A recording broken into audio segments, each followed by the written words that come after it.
بسم الله الرحمن الرحیم. قدرمنو لیدونکو، د یک شنبې په شپه باندې په مشرقي زون کې په پردي کرښه باندې د افغان سرحدي ځواکونو له طرف نه د پاکستانیانو په پوسه باندې عملیات ترسره شوي وو، چې په دغه عملیاتو کې د سرحدي ځواکونو نه یو اتل مجاهد چې یوه جمله او یو څه کلمات ویلي وو، چې ولی مولوي صاحب چې دغه کلماتو دغه جملې افغانان خوشحاله کړي وو، غواړو چې دغه مجاهد درته وپېژنو.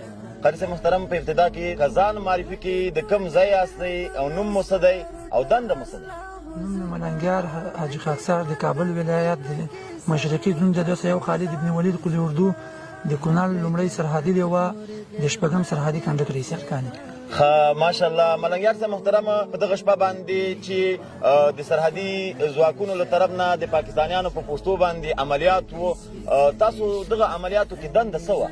دندم د رهبرۍ لخوا ته عمومي مسؤلیت د جنګ د 2 کلام د ساحې موږ سره وو، یعنې د جنګ قمنداني ستاسو په غاړه ده. ماشاءالله.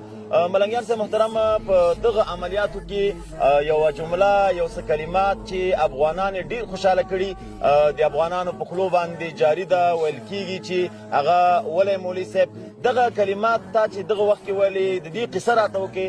دا څه حالات وو چې دښمن د تېښتې په حالات کې وو که بله څه قصه وه؟ دا خو داسې وو چې ملګري موږ تشکیل کړي وو، تقریبا په 4 ګروپو میشلي وو.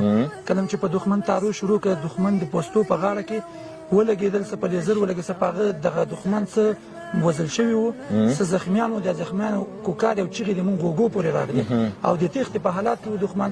نو دې وخت کې یو مولوي صاحب رهبر په نامه یو ملګری ما سره وو تاروس کې، د باندې ما غږ وکړ، ویې ولئ دا بقایا پاته کوم خلک چې تښتي چې درنه ونه تښتي، ویې ولئ. یعنې د دښمن د تېښتې په حالات کې و تا پرې غږ وکړو چې ونه تښتي، دا وولئ. ماشاءالله.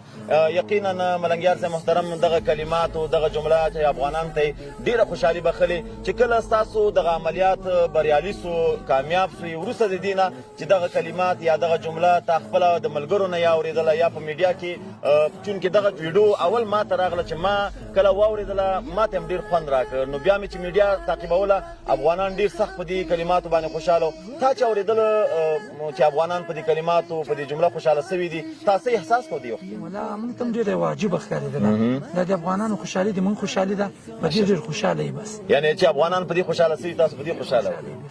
قومندان صاحب محترم، افغانان اولسونه د سرحدي ځواکونو په ملاتړ باندې چې دغه عملیات د بریالي عملیاتو کامیاب شوي دي، په دې کې جشنونه یې جوړ کړه، غونډې جوړې کړې، خوشحالي یې کړې ده. دوی ته څه پیغام لري د خپلو اولسونو ته؟ نو ټولو افغانانو ته بالخصوص د مشرقي زون ټولو اولسونو ته ډاډ او اطمینان ورکوو انشاءالله العزیز چې په افغانستان څوک تېری کوي، انشاءالله العزیز تاسو د موږ تر شا ودرېږئ.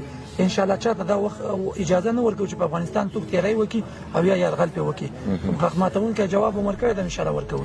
قومندان صاحب، په اخره کې دغه جمله او دغه کلمات چې افغانانو ته یې خوشحالي بخلې ده، ځینې افغانان دا یې په پرچو لیکلي، په دیوالو یې لیکلي چې وله مولوي صاحب که دا د کامرې مخې ته موږ او تاسو ناست یو، دغه کلمات را سره دوباره شریک کړي چې افغانان بیا پرې خوشحاله سي.